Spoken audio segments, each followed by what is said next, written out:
हैदराबाद में दुनिया की सबसे पहली ऐसी एटीएम सर्विस स्टार्ट हो चुकी है जहां पर एटीएम में से गोल्ड के कॉइन निकलते हैं। अगर आपके पास गोल्ड कार्ड है तो आप इस एटीएम की मशीन में जाकर गोल्ड के कॉइन्स को विड्रॉ कर सकते हो। तो हैदराबाद में दुनिया की सबसे पहली ऐसी एटीएम की सर्विस स्टार्ट हो चुकी है जहां से आप गोल्ड कॉइन्स विड्रॉ कर सकते हैं। और इस गोल्ड कॉइन एटीएम की सबसे खास बात यह है कि आप इस एटीएम में से एनी टाइम 24/7 आप कभी भी गोल्ड कॉइन्स को विड्रॉ कर सकते हैं। तो है ना अच्छी बात। अगर आप एम्प्लॉयमेंट अपॉर्चुनिटीज की तलाश कर रहे हैं तो यहाँ पर आपकी तलाश खत्म होती है, क्योंकि हाल ही में देखा गया है कि विप्रो फाइनेंशियल्स में भी बहुत सारे लोगों ने रिजाइन दिया था और इस हैवी रेजिग्नेशन की वजह से विप्रो के पास स्टाफ की बहुत ज्यादा कमी हो चुकी है। तो अपनी इस कमी को फुलफिल करने के लिए विप्रो 38,000 एम्प्लॉयज को हायर करने वाला है। और अगर स्टैटिस्टिक्स की बात की जाए तो जो टोटल नंबर ऑफ रेजिग्नेशन है ये 23% है टोटल एम्प्लॉयज का, जो कि काफी ज्यादा है। एचडीएफसी एएमसी के शेयर्स के लिए एक बैड न्यूज है।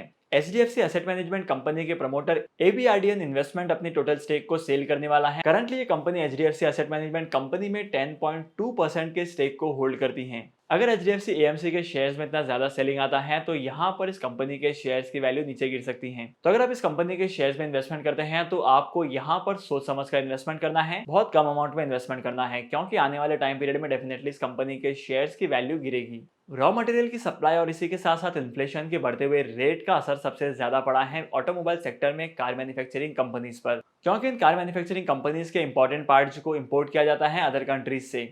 तो करंटली इंपोर्ट करने पर तो पिछले 15 से 18 महीनों में इन कंपनीज के रॉ मटेरियल की सप्लाई जो है वो बहुत कम हो रही है और यहाँ पर बहुत महंगे कॉस्ट पर हो रही है। तो इसकी वजह से कार मैन्युफैक्चरिंग कंपनीज ने डिसाइड किया है कि अपनी कार की वैल्यूज को, अपनी कार की प्राइसेस को इंक्रीज करने का। अगर यहाँ पर कार की प्राइसेस इंक्रीज होती हैं तो डेफिनेटली कंपनीज के शेयर्स की प्राइस पर भी कुछ ज्यादा असर पड़ सकता है, क्योंकि अगर कार की प्राइस इंक्रीज होती है और मार्केट में रिसेशन भी आता है तो यहाँ पर आपके लिए इन्वेस्टमेंट करना बहुत ज्यादा मुश्किल होगा और लोग कार को परचेज नहीं करेंगे। तो डेफिनेटली कंपनी के रेवेन्यू पर असर पड़ेगा और कंपनी का रेवेन्यू गिरेगा। रिजर्व बैंक ऑफ इंडिया ने एक बार फिर से अपने रेपो रेट को इंक्रीज कर दिया है। रेपो रेट का मतलब है कि आरबीआई ने कमर्शियल बैंक को जिस अमाउंट पर लोन दिया है, जिस इंटरेस्ट रेट पर लोन दिया है, उस रेट को कहा जाता है रेपो रेट। और रिजर्व बैंक ऑफ इंडिया लगातार अपने रेपो रेट को इंक्रीज करते जा रही है। ये फोर्थ टाइम है जहां पर 35 बेसिस पॉइंट से इंटरेस्ट रेट को इंक्रीज किया गया है। इससे पहले रिजर्व बैंक ऑफ इंडिया ने रेपो रेट को 50 बेसिस पॉइंट से इंक्रीज किया था। हाल ही में इससे पहले वाली वीडियो में मैंने आपको बताया था कि बिहार में बहुत सारे अलग अलग तरीके की चोरी हो रही है। बिहार में टावर चोरी हुए हैं, ब्रिज चोरी हुआ है और इसी के साथ साथ रातों रात सड़क गायब हो चुकी थी। लेकिन अब मैं आपको बताने वाला हूँ वो बहुत ही ज्यादा यूनिक है। अब बिहार के लोगों ने मालगाड़ी में से तेल की चोरी करने भाई शुरू कर दिया है। हाल ही में ये खबर सामने आई है कि मालगाड़ी को जहां पर रोका जाता है बिहार में, वहां पर से तेल की चोरी होती है। इंडिया की सबसे बड़ी वाइन मैन्युफैक्चरिंग कंपनी सुला विनयार्ड बहुत ही जल्दी मार्केट में अपना आईपीओ लेकर आने वाली है और आईपीओ के थ्रू मार्केट में फंड्स को रेज करेगी। और मार्केट की रिपोर्ट का ये कहना है कि इस कंपनी का आईपीओ जो है वो ओपन होने वाला है 12 दिसंबर से लेकर 14 दिसंबर के बीच में। अगर आपको अप्लाई करना है तो आपके पास एक डीमैट अकाउंट का होना बहुत जरूरी है और डीमैट अकाउंट ओपन करने के लिए लिंक मैंने डिस्क्रिप्शन में दे दिया है। वहां पर जाकर आप डीमैट अकाउंट ओपन कर सकते हैं और स्टॉक मार्केट में इन्वेस्टमेंट करना स्टार्ट कर सकते हैं। मॉर्गन स्टैनली के मैनेजमेंट ने यह डिसाइड किया है कि मॉर्गन स्टैनली 1600 एम्प्लॉइज को ले ऑफ देने वाली है। और अगर स्टैटिस्टिक्स की बात की जाए, परसेंटेज वाइज बात की जाए तो ये जो है वो 2% ऑफ टोटल वर्कफोर्स होता है। इन्फ्लेशन आने के बहुत ज्यादा चांसेस हैं और बहुत सारे लोग कॉस्ट कटिंग करने के लिए भी ऐसा काम कर रहे हैं।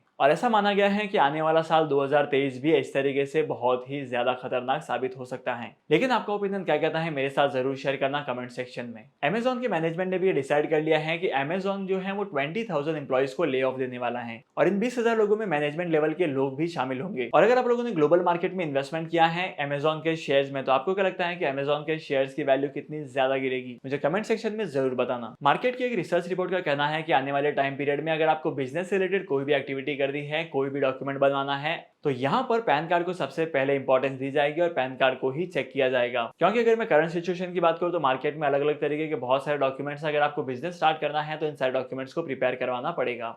ऐसा माना जाता है कि आने वाले टाइम पीरियड में इंडिया जो है वो ड्रोन का हब बनने वाला है। ड्रोन टेक्नोलॉजी इंडिया में सबसे ज्यादा फास्ट डेवलप हो रही है और इसी के साथ साथ ये भी अंदाजा लगाया जा रहा है कि आने वाले साल 2023 में बहुत सारे ड्रोन पायलट्स की रिक्वायरमेंट होगी और यहाँ पर इनकी सैलरीज भी बहुत ज्यादा होगी।